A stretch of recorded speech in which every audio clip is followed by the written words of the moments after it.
ताजा खबर के दर्शकों का स्वागत है, देशवासियों का स्वागत है, भारतवासियों का स्वागत है। शुरुआत करते हैं। कल बाबा आमटे का जन्म दिवस था और लगभग पूरे भारत के अंदर उनके जन्म की जयंती हो रही थी। बाबा आमटे के बारे में बता दूं, एक बड़े नेक महापुरुष रहे हैं वो। और वही भारत के पहले व्यक्ति है कि किसी नेत्रहीन अंधे व्यक्ति के हाथ में गुलाब का फूल लेने पर जब कांटा चुभा तो उन्होंने पूरे तरीके से एक ऐसा गुलाब की पौध पैदा करी कि कभी कोई नेत्रहीन गुलाब के पौधे को छुए तो उसे कांटा ना लगे। बहुत महान पुरुष थे, उन्होंने बहुत कोड़ियों कोड़ियों और बहुत लोगों की सेवा करी। थोड़ा और आगे की तरफ आ जाते हैं इस बात करते हुए, तो आपने दशरथ मांझी का नाम जरूर सुना होगा। उन्हें जिद थी कि ये रास्ता एक पहाड़ खड़ा हुआ रास्ते में, और ये तोड़ के काट के एक छोटा रास्ता गांव के लिए आने जाने का बनना चाहिए। उस आदमी ने जिंदगी लग के 20-30 साल जितने भी लगे वो पहाड़ चीर डाला और एक रास्ता बना दिया। मैं यहाँ आपको इन महापुरुषों के नाम इसलिए बता रहा हूँ कि इसी तरीके के एक व्यक्ति के पास में बैठा हुआ जिनसे मैं वाकई बड़ा प्रभावित हूँ, आशीष अग्रवाल जी।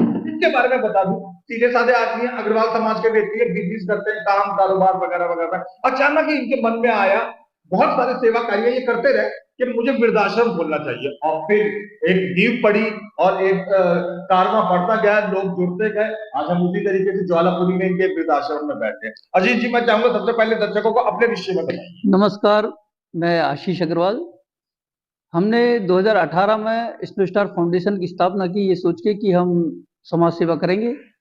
और ऊपर वाले का, भगवान का शुक्र है हमारे ऊपर कि हम उस दिशा में धीरे धीरे ही सही आगे बढ़ रहे हैं। बहुत अच्छा। तो काम कारोबार करते हुए अगर आप मुझे ये बताते, मुझे क्या समाज में किसी को भी कि जी मैं लंदन में, दुबई में एक रेस्टोरेंट खोलने जा रहा हूँ, होटल खोलने जा रहा हूँ, तो समझ में आता, या सोने चांदी का कोई बड़ा आउटलेट खोलने जा रहा हूँ, वृद्धाश्रम में क्यों दिमाग में आया? ये बेसहारा बुजुर्ग, बेपना बुजुर्ग जो अलग अलग इलाकों में, अलग अलग जगहों, कहीं सड़कों में है, कहीं अपने औलादों से बेघर हैं, इनको पनाह देने का मन में कैसे आया? देखो जी, हम अग्रवाल परिवार में पैदा हुए तो समाज सेवा तो हमारे खून में ही रची बसी है। व्यापार के साथ साथ व्यापार करते करते हमारे साथ हमारे जो पारिवारिक परंपराएं, संस्कार हैं, उसमें ये होता है कि हम कुछ पैसा जो हम मुनाफा कमा रहे हैं वो समाज को भी दें। जो समाज हमें इज्जत देता है, सम्मान देता है, तो उस पे उसका भी हक बनता है जो हमारा प्रॉफिट होता है परोपकार के कार्यों में। परोपकार के कार्यों में। आप कहीं भी देखेंगे पूरे भारत में अगर धर्मशालाएं देखेंगे, हॉस्पिटल देखेंगे, गौशालाएं देखेंगे, एम्बुलेंस देखेंगे, स्कूल देखेंगे, तो कहीं ना कहीं आपको अग्रवाल समाज का उसमें नाम जुड़ा हुआ पाएगा।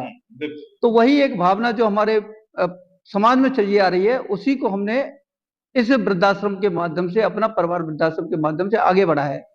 वृद्धों की बात ऐसी है कि हम समाज में बिजनेस के सिलसिले में घूमते रहते हैं, अच्छा। एक शहर से दूसरे शहर, और काफी लोगों के घरों पे भी जाना होता है। अच्छा।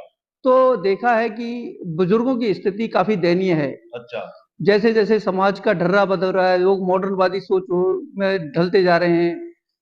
आजकल पढ़ाई के चक्कर में बच्चे विदेश चल जाते हैं, माँ बाप पीछे घरों पे अकेले रह जाते हैं, वो एकाकी जीवन जी रहे। उन्होंने बच्चों को पढ़ा तो दिया, मगर मैं अफसोस के साथ कहना चाहता हूँ कि वो अपने बच्चों को संस्कार नहीं दे पाए।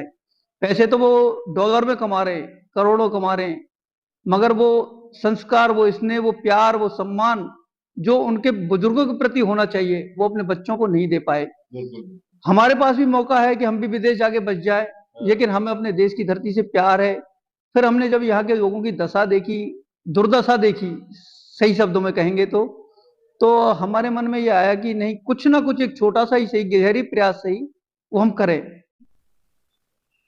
अपना परिवार वृद्धाश्रम, पहले मैं बता दूं कि रोहतक रोड नागलोई की तरफ जाता हुआ रास्ते में पड़ता है। रोहतक रोड पे उद्योग नगर मेट्रो स्टेशन से लेफ्ट हैंड की तरफ आप थोड़ा सा ही पैदल चलेंगे तो आपको अपना परिवार वृद्धाश्रम का एक भव्य भवन नजर आ जाएगा।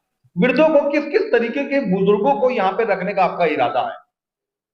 बुजुर्गों को जो भी फैसिलिटी जो घरों में होती हैं, मध्यम वर्गीय परिवार में, अपर परिवारों में, उनके लोअर क्लास में, लोअर से भी बेटर, हम लोअर की बात नहीं करेंगे, हम अच्छी फैसिलिटी यहाँ पे दे रहे हैं। आप हमारा भवन देखेंगे तो बिल्कुल 5 स्टार लुक है यहाँ का। यहाँ के बाथरूम, यहाँ का किचन, साफ सुथरा खाना, वृद्धों के ये खिचड़ी, फल, जूस खाने के साथ साथ ये सारी व्यवस्था है, दवाई की व्यवस्था है। आप हमारे बिस्तर देखेंगे एकदम साफ सुथरे, नीट एंड क्लीन, आपको होटल से भी बेटर हमारे यहाँ की व्यवस्था है। तो मतलब बुजुर्ग 4-5-6 प्रकार के होते हैं मेरी जानकारी में। कुछ पुलिस वालों को मिलते हैं कहीं बेघर घूमते हुए, कुछ रेलवे स्टेशन फुटपाथों वगैरह पे गुम हुए पाए जाते हैं, कुछ सड़कों पे पड़े हुए होते हैं, कुछ के बच्चों ने उन्हें छोड़ दिया होता है, कुछ के बच्चे विदेश चले गए होते हैं, कुछ ने शादी नहीं करी होती है, अकेले रहते रहते वो बिल्कुल ही अकेले हो जाते हैं। तो यहाँ आपका किन किस टाइप की परिस्थितियों में फंसे हुए बुजुर्गों को रखने का इरादा है? हमारा जो पहली प्रयास है वो है कि जिनके बच्चों ने उन्हें छोड़ दिया है, अच्छा। हम उन्हें प्राथमिकता यहाँ पे दे रहे हैं। जी जी। और दूसरे जो बुजुर्ग एकाकी जीवन जी रहे हैं, जिनके बच्चे बाहर चले गए हैं किसी वजह से, और वो अपनी बातें, अपने मन की व्यथा अपनी दीवारों में कैद होकर किसी को कह ही नहीं पाते, जी जी। हमारा प्रयास है कि हम उनको एक घर की तरह, एक परिवार की तरह माहौल दें, जी। और उनको हम कोशिश करें कि उनको हम यहाँ पे रखें। छत के अलावा और खाने के अलावा यहाँ पे बुजुर्गों को क्या मेडिकल फैसिलिटी और अन्य और दूसरी टाइप की फैसिलिटी भी दी जाएगी? बिल्कुल, यहाँ पे मेडिकल फैसिलिटी है, सारी दवाओं की व्यवस्था है, यहाँ पे गेम्स की, इंडोर और आउटडोर गेम्स की व्यवस्था है। हमारे आश्रम के सामने डीडीए का बहुत बड़ा पार्क है, जहाँ पे बेंच हैं, जहाँ पे खेलने की, योगा की, मेडिटेशन की सारी हमने व्यवस्थाओं की को ध्यान में रखते हुए यह स्थान हमने चूज किया है। अच्छा। कि सामने पार्क भी है, जॉगिंग भी कर सकते हैं, वो ध्यान भी कर सकते हैं, व्यायाम भी कर सकते हैं, और इंडोर गेम तो हम वो कर ही सकते हैं यहाँ पे। आशीष जी, कोई भी काम किसी भी टाइप की, चाहे फैक्ट्री चालू करी जाए या स्कूल शुरू करा जाए या वृद्धाश्रम नेत्रहीन आश्रम शुरू करा जाए, आमतौर पे ये जानकार लोग कहते हैं कि एक अकेले आदमी के बस की बात नहीं है। किन किन लोगों का आपको सहयोग मिल रहा है? जी, बिल्कुल सही कहा आपने, ये अकेले के बस की बात नहीं है, ये आप जैसे सब भाई लोगों का, और इस जो क्षेत्र की जनता है, जो हमारे परिचित हैं, दोस्त हैं, मित्र हैं, सबका इसमें सहयोग है। और मैं चाहूंगा कि वो, और जिन्हें नहीं पता वो भी आगे सहयोग कर सकते हैं, क्योंकि मेरे अकेले का ये काम नहीं है, ये जन सहयोग का काम है, और जन सहयोग से ही ये होगा। हजारों लाखों लोग आपको देख रहे हैं, कुछ उनमें से बहुत दानी परोपकारी अच्छे किस्म के लोग हैं, मेरे जानकार भी है, गैर जानकार भी है। अगर कोई इस आश्रम में सहयोग करना चाहता हो, परोपकार करना चाहता हो, दान करना चाहता हो, तो क्या क्या क्या किस तरीके से क्या क्या चीजें यहाँ पे दी जा सकती है? देखो, मैं कहना चाहूंगा कि जो भी दान देना चाहता है वो अपनी भावना के अनुसार यहाँ पे कुछ भी दे सकता है। ठीक है। हमारी उनसे कोई मांग नहीं है किसी तरह की। बुजुर्गों के काम में आने वाली वस्तुएं, बिस्तर हो गए, तकिए, रजाई, गद्दे, और मौसम के अनुसार जो भी होता है, जैसे सर्दियों में हीटर की जरूरत है, या अच्छा। गर्म कपड़ों की जरूरत है, अच्छा। गर्मियों में कूलर फ्रिज की जरूरत है, एसी की जरूरत है, पंखे। पंखों की जरूरत है, या वो, मैं चाहूंगा पहले वो आगे विजिट करें, यहाँ पे देखें, और उसके बाद जो उन्हें महसूस हो तो वो अपने भावना के अनुसार यहाँ पे दे सकते हैं। वृद्धाश्रमों में जो अपने बच्चों के जन्मदिन जो है वो आमतौर पे वृद्धाश्रम में मनाना चाहती है, ऐसी बहुत सी महिलाएं आपको देख रही हैं। क्या ऐसी कोई महिलाएं अगर वो अपने बच्चों का जन्मदिन वृद्धाश्रम में मनाना चाहे तो यहाँ पर आ सकते हैं? बिल्कुल स्वागत है उनका, जन्मदिन ही क्यों, और भी कोई ओकेजन हो, उनकी मैरिज एनिवर्सरी हो, या कोई भी किसी अन्य तरह का आयोजन हो, पूरा स्वागत है उनका। हम पूरी तरह से कोऑपरेट करेंगे, और हम चाहेंगे हमारे जो बुजुर्ग हैं उनके साथ वो मनाएं। एक अपना परिवार, हमने नाम ही इसी वजह से रखा है कि यहाँ के बुजुर्गों को परिवार की तरह महसूस हो, और जो यहाँ आए वो भी महसूस हो कि वो बुजुर्ग उनके अपने हैं। धन्यवाद। क्या कहना चाहते हैं आप दर्शकों से, जनता से, आवाम से, जो आप लोगों को देख रहे हैं, अपना परिवार वालों को देख रहे हैं? मैं दर्शकों से यही कहना चाहूंगा कि इस भारतीय समाज की जो परंपरा है, आपके घर में यदि बुजुर्ग हैं तो आप उनको अकेला ना छोड़ें, ऐसी नौबत ना आए कि उन्हें वृद्धाश्रम में रहना पड़े। मेरी आपसे हाथ जोड़ के गुजारिश है। फिर भी अगर बुजुर्गों से आप परेशान हैं तो हम उनकी सेवा के लिए हमेशा सदैव तत्पर हैं।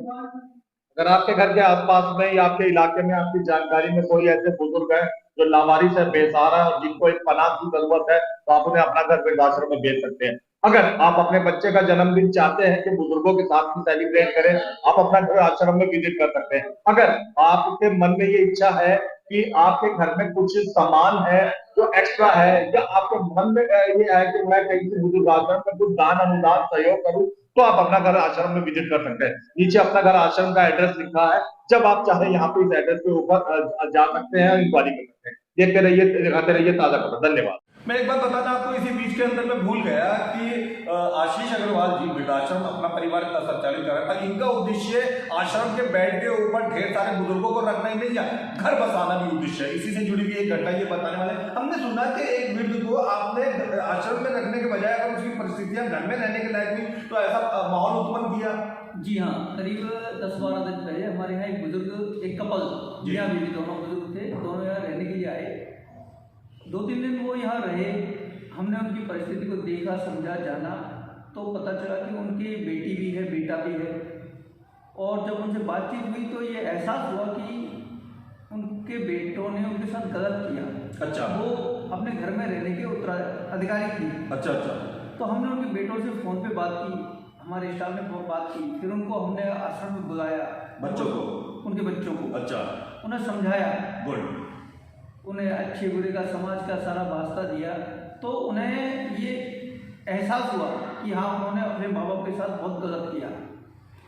फिर वो अगले दिन आए, रात को उन्होंने सोचा विचारा होगा कुछ, अगले दिन आए, उन्होंने हमारे से माफ़ी मांगी, अपने बुजुर्ग माता पिता से माफ़ी मांगी और हमें आश्वासन दिया कि वो अपने माँ बाप को बहुत अच्छे तरह से रखेंगे और वो खुशी खुशी उन्हें घर भेजेंगे। अच्छा। और ये हमारे लिए बहुत ही एक खुशी की बात है कि ये मेरे ख्याल से दिल्ली में या समाज में एक ऐसा वृद्धाश्रम है हमारा अपना कि हम किसी बुजुर्ग को उसके घर भेजने में कामयाब हो पाए। बहुत अच्छा, बहुत अच्छा, बहुत अच्छा।